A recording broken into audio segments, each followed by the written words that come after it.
Olá, seja bem-vindo a marcoteles.com.br.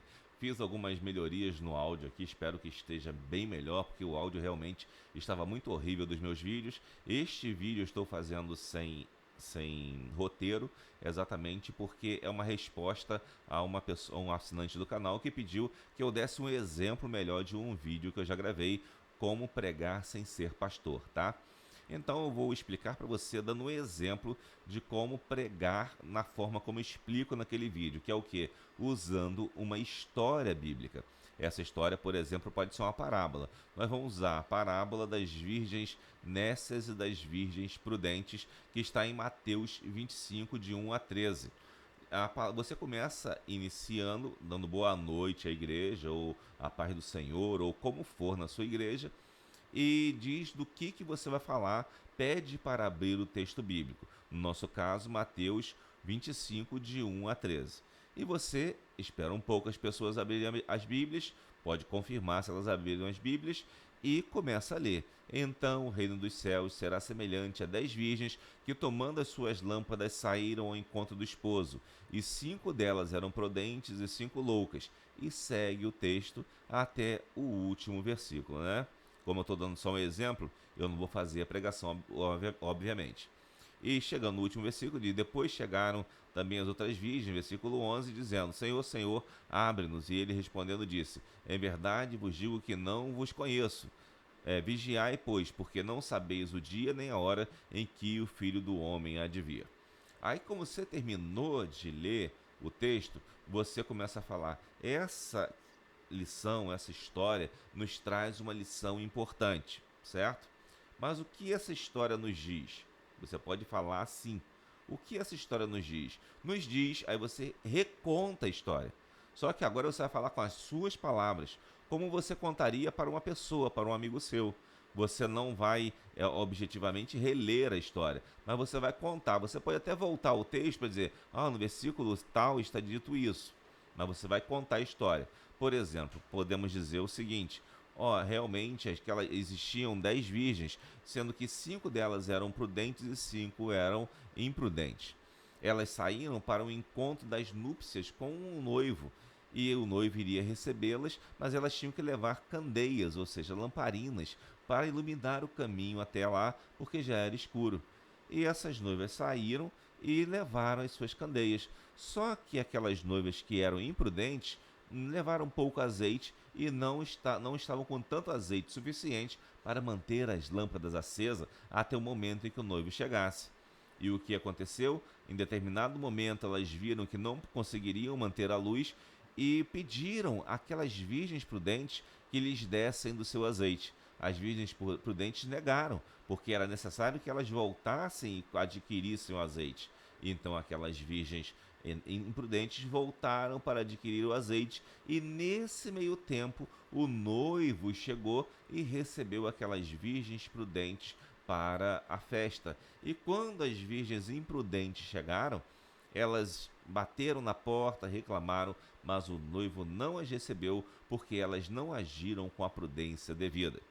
Agora você vai fazer, depois que você recontou a história, claro que eu estou resumindo, tá? Então não leve muito a sério várias avaliações que eu estou fazendo aqui, eu estou resumindo, para você entender, é só uma questão didática que eu estou dando para você. Aí depois que você contou a história, você vai dizer: aquelas virgens nos ensinam uma boa lição, uma grande lição. As virgens prudentes são as virgens que representam a igreja, né? Mas a igreja de quem aceitou a Jesus verdadeiramente, de quem não esperou a última hora para aceitar a Jesus. Elas tinham o Espírito Santo, e isso está patente no azeite que elas tinham para iluminar o seu caminho. O azeite no Antigo Testamento e no Novo Testamento é um símbolo do Espírito Santo, porque era usado para unção de reis, especialmente Saul e Davi, quando o Espírito Santo desceu sobre eles. Então você vê aí que o azeite é um símbolo do reconhecimento de Deus, é um símbolo espiritual. Então quem tinha o azeite é porque tinha o Espírito Santo em seu coração. E só tem o Espírito Santo em seu coração quem aceitou a Jesus para que o Espírito Santo habite em seu coração. O que significa que metade daquelas virgens, 5 delas, não tinham verdadeiramente aceitado a Jesus como Salvador. Elas tinham comparecido à igreja, participado de todos os eventos da igreja, mas não tinham se rendido a Jesus como Senhor e Salvador de suas vidas. Por isso que nós encontramos alguns momentos, algumas situações, religiões que seguem vários rituais, que seguem várias normas, mas que desprezam a aceitação do senhorio e salvação de Jesus e dão crédito a obras e a outras coisas, a sacramentos e a sacrifícios. Mas isso não é suficiente. Você precisa ter o Espírito Santo no seu coração. E o Espírito Santo entra no seu coração quando você se entrega completamente a Jesus, independente de sacrifício, porque Jesus já fez todo o sacrifício necessário para a sua salvação. Bom, então aqui você já fez uma explanação sobre a história, viu? Eu expliquei a história, né? Falei sobre a história, o que a história está dizendo e o que ela está nos ensinando. Agora, eu vou falar que é necessário a gente tomar uma atitude. Bom, preste atenção, você diz assim: bom, assim como essas virgens, você precisa tomar uma atitude. Se você é daqueles crentes que estão na igreja, mas que não se decidiram por Jesus verdadeiramente, que não tiveram verdadeiramente uma experiência de conversão ao Senhor, você precisa aceitar Jesus para que o Espírito Santo entre em você, entre no seu coração e cele você para estar com Jesus no último dia. Aquele que já aceitou a Jesus, parabéns, que continue assim e que você já está com a sua entrada no céu garantida através do Espírito Santo que testifica em você. Mas você que não aceitou a Jesus, precisa aceitá-lo como Salvador.